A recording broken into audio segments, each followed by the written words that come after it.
Bismillahirrahmanirrahim. Alhamdulillah rabbil alamin. Allahumma shalli wa sallim ala sayyidina Muhammadin wa ala alihi wa ashabihi ajma'in.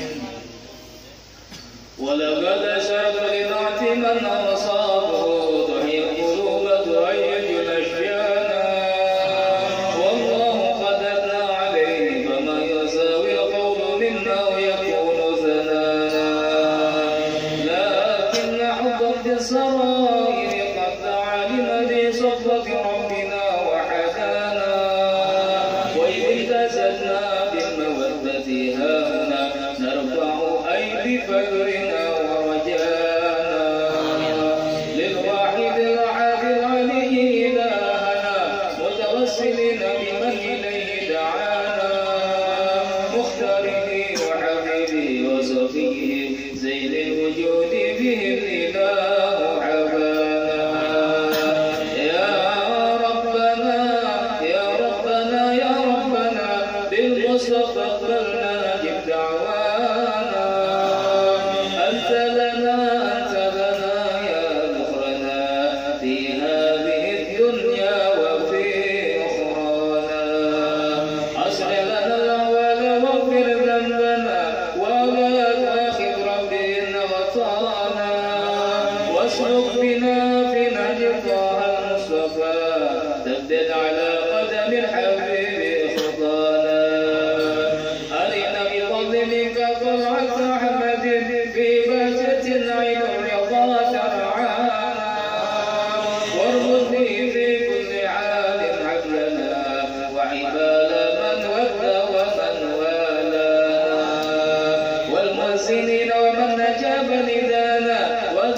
Assalamualaikum warahmatullahi wabarakatuh.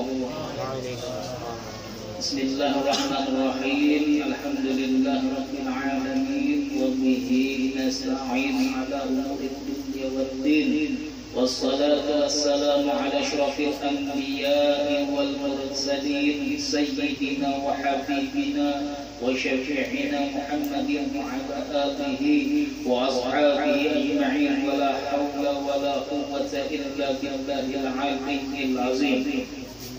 سبحانك لا علم لنا إلا ما علمتنا إنك أنت العليم الحكيم وتب علينا إنك أنت التواب الرحيم ولا حول ولا قوة إلا بالله العلي العظيم.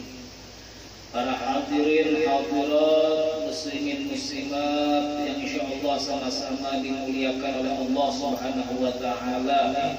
Malam ini kita akan melanjutkan pembacaan hadis yang ke-12 daripada hadis kitab hadis Al-Arba'in An-Nawawiyah, yang mana minggu kemarin kita membaca hanya perawinya aja, belum masuk ke dalam hadis ini. Bismillahirrahmanirrahim. An Abi Muhammad Al-Hasan bin Ali bin Abi Talib sibti Rasulullah sallallahu alaihi wasallam wa raihanatihi radhiyallahu anhu qala hafiztu min Rasulillah sallallahu alaihi wasallam da'ma yaribuka ila ma la yaribuk rawahu At-Tirmidzi wan Nasa'i wa qala At-Tirmidzi haditsun hasanun sahih. Hadis ini diriwayatkan daripada Abi Muhammad, yaitu Hasan bin Ali bin Abi Talib, cucu Rasulullah sallallahu alaihi wasallam dan kesayangan Rasulullah sallallahu alaihi wasallam radhiyallahu anhu. Beliau berkata, aku menghafal daripada Rasulullah sallallahu alaihi wasallam, da'ma yaribuka ila ma la yaribuka. Tinggalkanlah sesuatu yang meragukanmu kepada sesuatu yang tidak meragukanmu. Jadi di dalam hadis ini Rasulullah sallallahu alaihi wasallam melarang kita, memerintahkan kita untuk meninggalkan sesuatu yang ragu. Yang ragu, misal ragu ini halal kah haram. Kalau ragu kayak itu, apa yang perlu kita perbuat? Tinggalkan. Kalau sudah kita tinggalkan, aman sudah. Coba kalau kita ketika ragu tadi ini halal kah haram, kemudian kita ambil, sudah tahu ragu diambil, maka setelah mengambil tadi itu akan membuat hati kita rasa kada nyaman, hati kita gelisah. Halal juakah yang dimakan tadi? Halal juakah yang ku ambil tadi? Ini kan tidak baik ya. Makanya lebih baik tinggalkan sama sekali. Kalau ragu ini halal atau haram, tinggalkan sama sekali, maka akan tenang hati kita. Da'ma yaribuka ila ma la yaribuka. Tinggalkan yang meragukanmu kepada yang tidak meragukanmu. Artinya tinggalkan yang meragukan, menujulah dia kepada yang tidak meragukan. Ambil yang yakinnya aja. Misalnya pula dia ini ragu-ragu di antara sesuatu baikkah kada, ini baikkah kada, maka lebih baik tinggalkan. Atau yang ini lagi hendak melakukan gawian, aku hendak bergawian tapi ragu-ragu baikkah kada, maka lebih baik tinggalkan. Kecuali dia sudah yakin, aku yakin benar sudah, aku memikirkan hendak bergawi ini sudah jauh-jauh benar sudah aku mikir, dan aku merasa aku kawal menjalankan gawian ini. Nah kalau sudah yakin terusakan.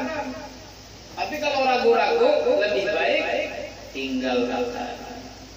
Jadi tinggalkan yang ragu, menujulah kepada yang tidak ragu. Nah, perintah ini adalah perintah sunnah, lain perintah wajib. Perintah sunnah, lain perintah wajib. Artinya meninggalkan yang ragu tadi hukumnya sunnah, kada wajib. Meninggalkan yang ragu tadi biar lebih warok ngarannya, lebih warok, lebih berhati-hati. Dan ulama menganjurkan kita lebih berhati-hati, lebih berhati-hati. Li'anna tawaqi syubhat mandub, karena kata ulama menjauhi syubhat itu hukumnya sunnah. Nah misalnya ada duit di tanah, dapat duit tadi, ini ampun orang ini, ampun orang ini duit tidak dihitung juga, kan bisa juga ampun ini, saya ampun yang kegugur. Rancak ada berhitung duit. Kalau orang berhitung kan sudah tahu, oh duit gua ada jadi dompet, nah berarti lain gue ini aku dapat ini rancak ada berhitung duit.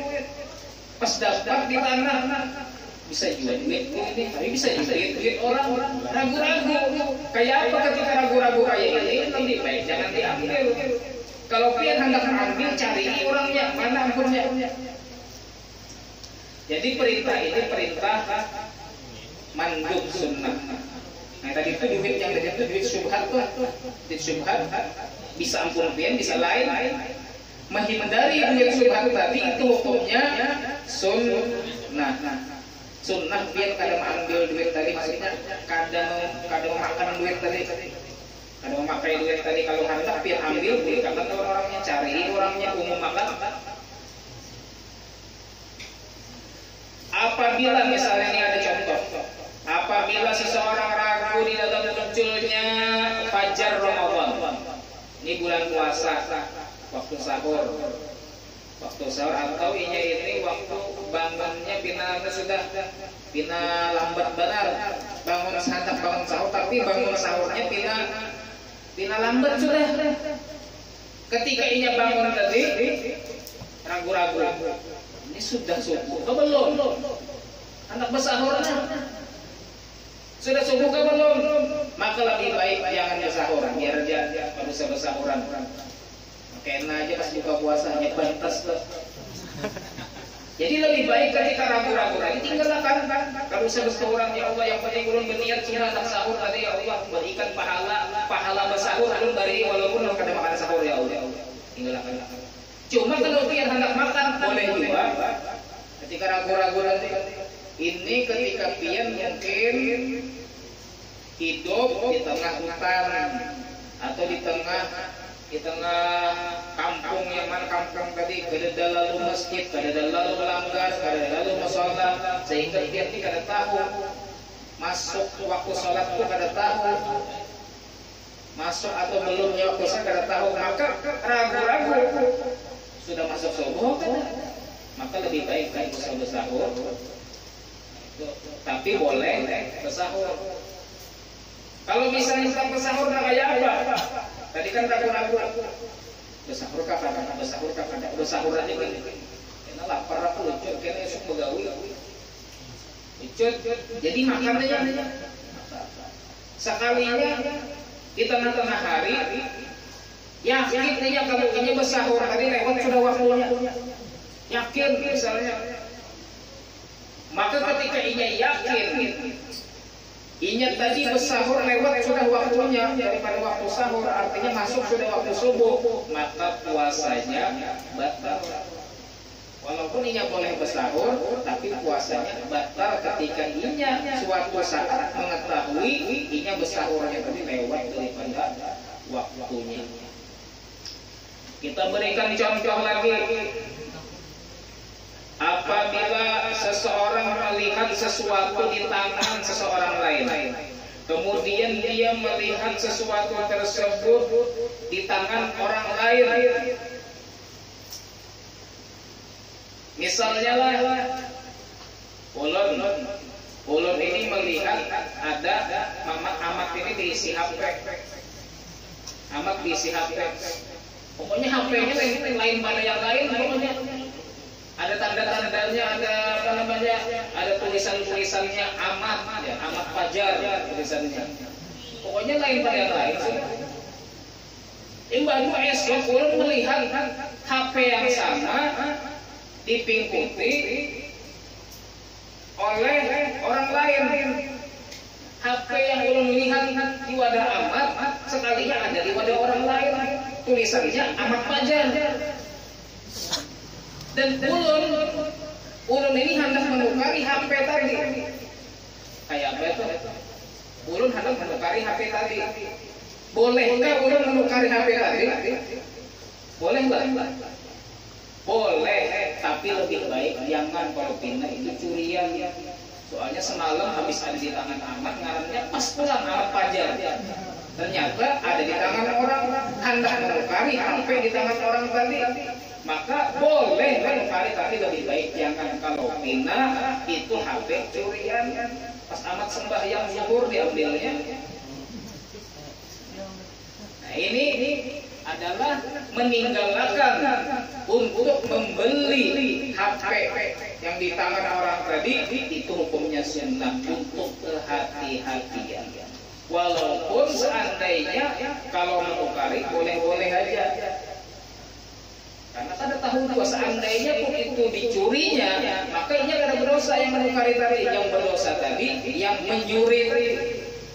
Kalau seandainya juga. Kemudian wabitarkihim,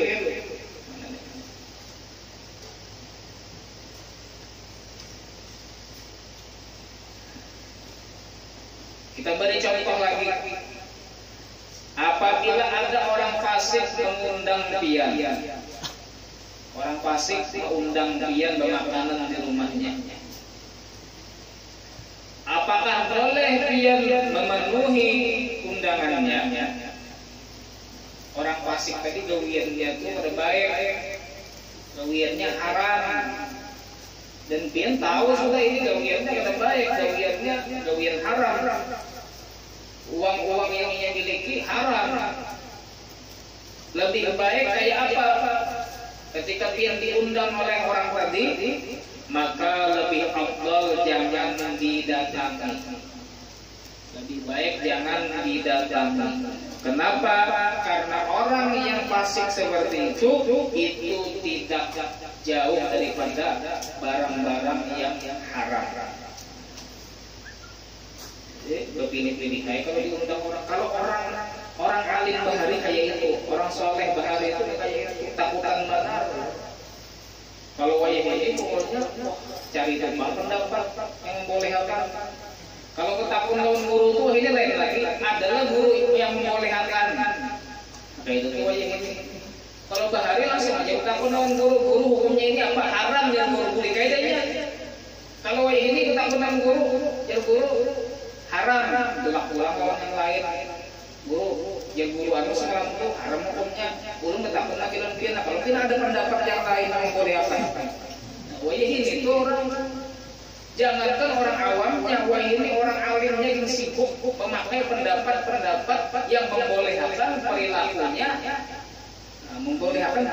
yang kada baik. Na'udzubillah min dzalik. Jadi belajarlah kita waro apa itu, jangan asal diumpul duit, waro, jangan asal memenuhi undangan orang. Nah itu waro, berhati-hati dengan barang-barang yang masuk ke dalam perut kita, makanan-makanan yang masuk ke dalam perut yang menjadi darah daging. Nah ini dijaga benar oleh orang-orang saleh. Dikatakan bahwasanya Nabi Daud diberikan wahyu oleh Allah. Jadi Allah mengatakan kepada Nabi Daud, wahai Nabi Daud, katakan kepada Bani Israel, katakan kepada kaummu Bani Israel, aku tidak melihat daripada sholat kalian dan puasa kalian, walaupun akan tetapi aku melihat kepada orang yang ragu di dalam sesuatu, kemudian dia meninggalkan sesuatu tersebut karena aku.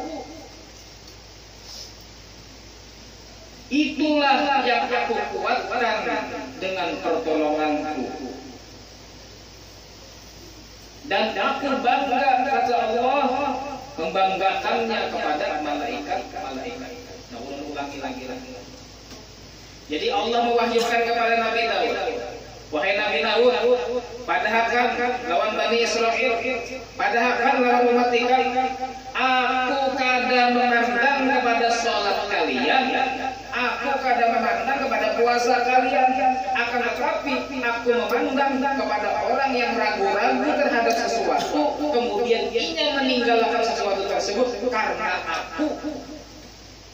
Dan aku, kata Allah, akan menguatkannya dengan pertolonganku, dan aku akan membanggakan dirinya di hadapan malaikat-malaikat. Jadi kalau orang sembahyang, berpuasa, tapi kadang menjaga yang haram, ini kadang ada nilainya di sisi Allah. Walaupun sholatnya itu banyak banget, sembahyang duha, sembahyang qabliyah, ba'diyah, tahajud, tapi kadang menjaga yang haram, kadang ada nilainya di sisi Allah. Tapi yang Allah pandang tadi siapa? Orang ketika ia ragu-ragu, ini halal kah haram, ini halal kah haram, ragu-ragu, kemudian ia tinggalkan. Orang Allah bangga lawan orang kayak ini. Allah himun lawan orang kayak ini, sampai-sampai Allah mengesahkan malaikat-malaikat itu, malaikat itu si Anu tuh, wahai malaikat, itu orang kebanggaan itu, wahai malaikat. Inya ragu-ragu terhadap sesuatu, kemudian ia tinggalkan karena inya ingat kepada diriku. Inya meninggalkan itu tadi karena aku lillahi ta'ala. Imung Allah. Kalau orang tua kada asal jom-jom, kada asal ambil daripada harta, na'udzubillah min dzalik. Jadi kita ini jangan mencari kesenangan dunia aja lah, jangan. Kesenangan akhirat itu jauh lebih daripada kesenangan dunia. Karena ada apa-apanya kesenangan dunia ini. Ulun kesehatan. Ada satu orang nanti di akhirat ketika hari kiamat, inya di dunia ini hidupnya sakit banget. Jadi di dunia hidupnya miskin, penyakitan, pokoknya banyak sedihnya lah hidup di dunia ini. Banyak sedihnya, seumur hidup sedih aja hidupnya. Kemudian ketika di hari kiamat, Allah masukkan tangan jarinya ke dalam neraka. Jarinya aja masuk neraka, masuk surga. Masuk surga jarinya aja, lain seawakan. Setelah dimasukkan ke surga jarinya tadi, maka Allah bertakwa, hambaku, apa yang engkau rasakan setelah jari engkau dimasukkan ke surga? Ujar orang tadi, ya Allah, ulun kada ingat lagi lawan kesakitan ulun di dunia, ulun kada ingat lagi lawan kesengsaraan ulun di dunia, ulun kada ingat lagi lawan penyakit ulun di dunia. Ya Allah, saya sangat merasa bahagia, saya merasakan kenikmatan yang luar biasa ketika jari saya masuk ke dalam surga. Jari aja masuk surga, kada ingat lagi lawan kesengsaraan di dunia. Ya tidak apa-apa, di dunia ini ada musibah-musibah sedikit, lewati aja. Ada penyakit yang pian arit, lewati aja, karena hilang nyawa. Intinya di akhirat kita masuk ke dalam surga, insya Allah. Itu kita usahakan. Hilang perataan kesedihan kita di dunia ini, perataan dan naik bahagia di dunia, bahagia di akhirat. Berusaha juga kita bahagia di dunia, bahagia di akhirat. Tapi kalaupun dalam perjalanan di dunia ini kita ada sesuatu yang kada nyaman, itu semuanya akan terlupakan apabila kita sudah masuk ke dalam surganya Allah Subhanahu wa taala. Jadi jangan berhimmat mencari dunia, apalagi sampai menghalalkan segala cara. Pokoknya yang penting sugih, yang penting aku diisi ini, diisi itu, pada urus di akhirat kena masuk neraka setengah saja kada bapak. Yang penting di dunia dulu. Yang di dunia ini nyata dulu kita lah, menikmati dunia ini dulu. Masalah akhirat oke, awas lagi. Ini pikiran orang yang imannya kurang. Masalah di akhirat tuh kita mencuri sedikit, paling diajak satu mata aja kayaknya. Ambil barang haram yang sedikit, itu paling satu mata aja juga diazab. Yang penting di dunia dulu kita bahagia. Jadi karena di akhirat ada lagi satu orang Yang iya di dunia hidupnya nyaman benar, sugih kan penyakitan, sedihnya ada tapi ada sedih. Sedih kayak juga tapi jarang sedihnya, pokoknya bahagia hidupnya. Harap hidup di dunia ini kan ada aja tuh sedihnya sedikit-sedikit. Cuma orang ini sedikit lagi sedihnya. Hidupnya kebanyakan senang, bahagia. Ketika di akhirat, di hari kiamat Allah masukkan jarinya ke dalam neraka, jarinya aja. Kemudian Allah menanyakan, apa yang engkau rasakan setelah jari-jarimu dimasukkan ke dalam neraka? Maka dia mengatakan, ya Allah, saya lupa terhadap kenikmatan yang saya rasakan di dunia. Saya lupa ya Allah kebahagiaan yang saya rasakan di dunia. Kada ingat lagi, kada kawal lagi mengesahkan kayak apa rasanya nasi goreng kirun. Kada kawal lagi mengesahkan kayak apa nasi apa ngarannya, nasi pecel. Kada kawal lagi, kada ingat lagi lawan itu. Kenapa? Saking sakitnya azab di dalam neraka. Hanya jarinya aja. Ngerinya azab neraka, jarinya masuk neraka. Na'udzubillah min dzalik. Lewati aja. Apa yang dikatakan oleh Nabi Nuh ketika beliau ditanya, wahai Nabi Nuh, engkau melewati dunia ini kayak apa gerak? Ujar Nabi Nuh, dunia ini bagaikan masuk dari satu pintu dan keluar daripada pintu yang satunya lagi. Artinya di dunia ini kayak berjalan wara, berjalan menyeberang wara. Nah kayak rumahnya di sini ada lawang, di dapur ada lawang. Jadi dunia ini kayak masuk di muka sini, keluar di dapur sana. Sudah lewat itu arah. Kalau di akhirat, nah itu yang bujur tuh itu bujur. Ada istananya, yang mana istananya terbuat daripada macam-macam, lain batu bata kayak ini. Oh, terbuat daripada jamrun, permata, wah macam-macam apa. Alhamdulillah mudah-mudahan kita bisa memasukinya. Surga kada ada apa-apanya. Makanya tadi Nabi mengajarkan kita untuk waro, berhati-hati lawan sesuatu yang meragukan.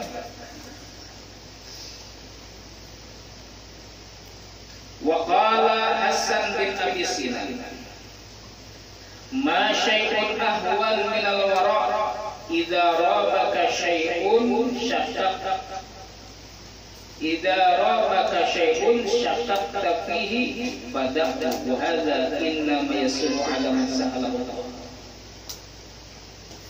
Jadi Hasan bin Abi Sinan ini berkandir, apa sesuatu yang lebih ringan daripada wara'? Kata beliau, tidak ada sesuatu yang lebih luar biasa daripada waro. Ulangi lagi, tidak ada sesuatu yang lebih luar biasa daripada waro. Apa itu waro? Waro itu adalah apabila engkau ragu-ragu terhadap sesuatu, kemudian engkau tinggalkan sesuatu tersebut. Dan ini kata beliau tidak mudah kecuali atas orang yang dimudahkan oleh Allah Subhanahu wa Ta'ala. Maka dikatakan pula kepada Ibrahim bin Adham. Ibrahim bin Adham ini orang soleh. Ala tashrab min ma'i Zamzam. Ada orang bertakun lawan sidin, wahai Ibrahim bin Adham, pian kada minum kah air Zamzam? Kada mau minum air Zamzam. Jadi sidin terkenal kada mau minum air Zamzam. Padahal orang berebutan minum air Zamzam. Orang umrah air Zamzam diunting, memang dibawa ke sini, takkan oleh-oleh. Orang berebutan hendak minum air Zamzam, tapi sini kada mau. Kenapa pian kada mau minum air Zamzam? Maka beliau mengatakan, laukana li dalwun la syarik. Seandainya aku berisi timba seorang, seandainya aku berisi canting seorang, saya akan mengambil bau Zamzam tadi, maka aku minum. Apa maksudnya adalah sini takutan memakai canting yang disediakan oleh pemerintah. Takutan saja. canting yang disediakan oleh raja, oleh pemerintah terhutan sehingga memakai sakit mengambil banyu zam-zam tadi. Makanya sini kadang mau ambil zam-zam karena duit daripada raja itu kebanyakannya itu banyak daripada hasil-hasil yang ada baik. Memakai cantingnya kadang ada saja. Padahal air zam-zam itu utama banget, paling bagusnya banyu, tapi tipungnya, cantiknya yang diragukan oleh Sidin, mau Sidin makan. Seandainya jadi Sidin aku isi cantik seorang kamu minum, tapi karena ada lagi, aku kan isi cantik, aku harus memakai cantik itu ada bawa. Oh itu orang hati-hatinya mengambil harta, hati-hatinya kayak itu memakai harta yang disediakan oleh orang, apalagi oleh orang-orang yang ada baik. Bantas Rasul julung orang bantas orang atas antara orang bantas semua ada tak ada mikir tuh bang sampai nampak itu Sidin. Ini orang waro pernah bilang Ahmad bin Hanbal, Ahmad bin Hanbal, Sidin ini pernah berhutang. Jadi Sidin berhutang menyandarkan kalau kada salah canting tadi itu canting menyandarkan canting nih sandaannya, kalau kada bayar ambillah cantingnya itu kalau orang bayar ini hutang. Kemudian setelah Sidin ini kawa bayar sandaannya hendak dipulihkan. Tapi ketika hendak dipulihkan, orang yang mengikuti akan barang sandaan tadi menampilkan dua canting. Nah, ya, ambil ikam mana canting aku nikah, ambil dua cantingnya, mana canting aku nikah, ambil. Aku keduanya jadi kalau tidak kesalah ambil. Keduanya aku ambil, kalau tidak kesalah ambil itu pakai orang hanya si penjual apa si yang menjamin duit tadi memadahkan ini canting pian. Ulun sengaja hendak menguji pian ini orangnya waro tak ada. Kalau pian kada waro pasti pian barang ambil dari itu. Tapi karena pian waro, ulun sudah menetes pian ini waro orangnya kada wani pian sembarangan ambil. Tepuk huruf canting aja kada wani. Nah kayak itu waronya orang bahari tapi ada aja wajah ini. Tapi ngalih jariannya orang wanita waro.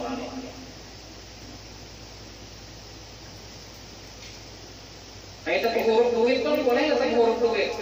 Bahaya huruf duit dia. Tepuk huruf duit itu bahaya. Itu sebenarnya kalau orang waro tak tahan huruf duit. Jadi kalau duit orang duit pian jangan digabung.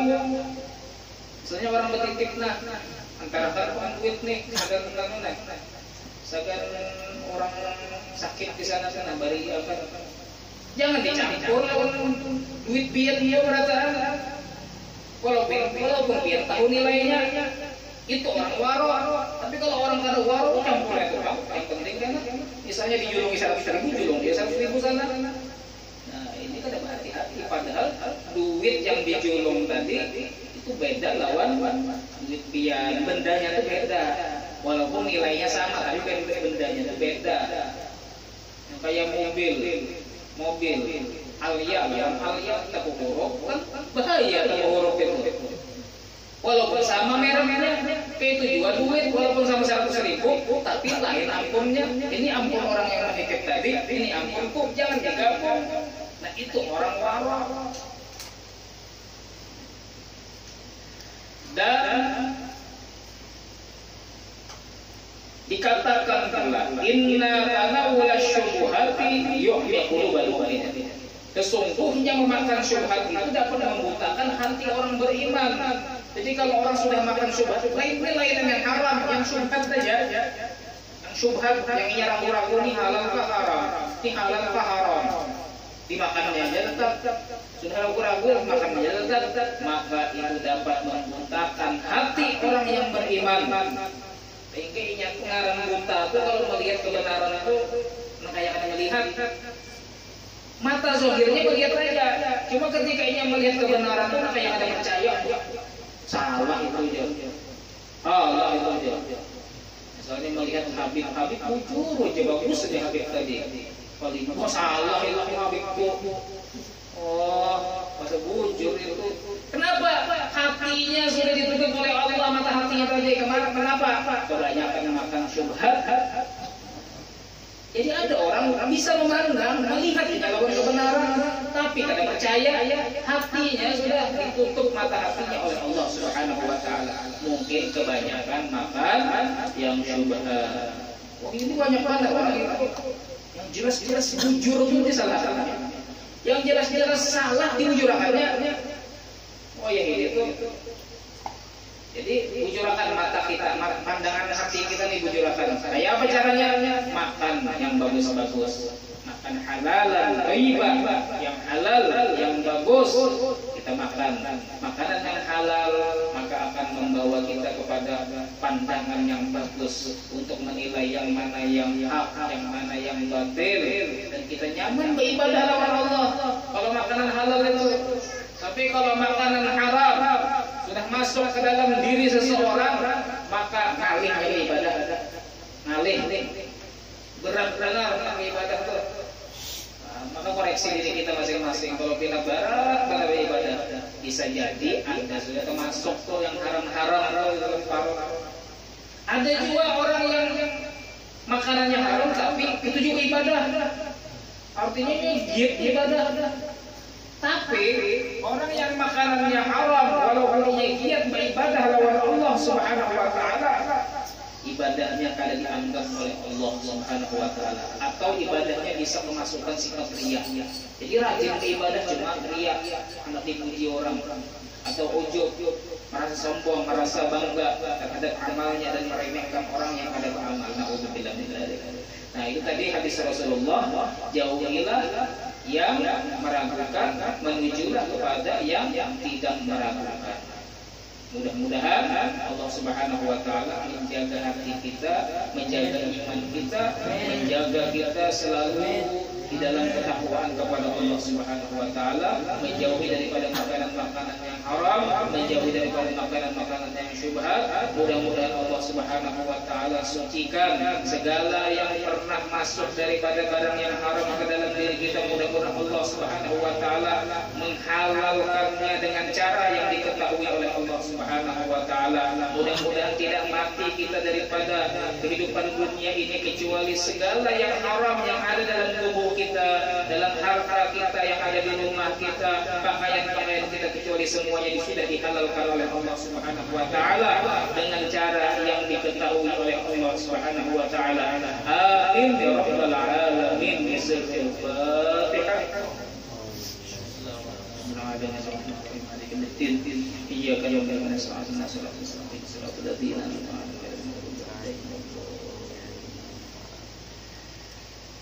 Amin. Bismillahirrahmanirrahim. Rabbil alamin. Wa sallallahu ala sayyidina Muhammad. Allahumma anfa'na bima 'allamtana wa 'allimna bima rabbil faqih wa faqih lana wa qarbatan lana fi dinina. Rabbana taqabbal minna innaka antas sami'ul 'alim wa tub 'alaina innaka antat tawwabur rahim. Sallallahu ala sayyidina Muhammad wa ala alihi wa sallam. Alhamdulillahi rabbil alamin. Besok pencucukan, jadi pian pilih nomor kesukaan hati pian.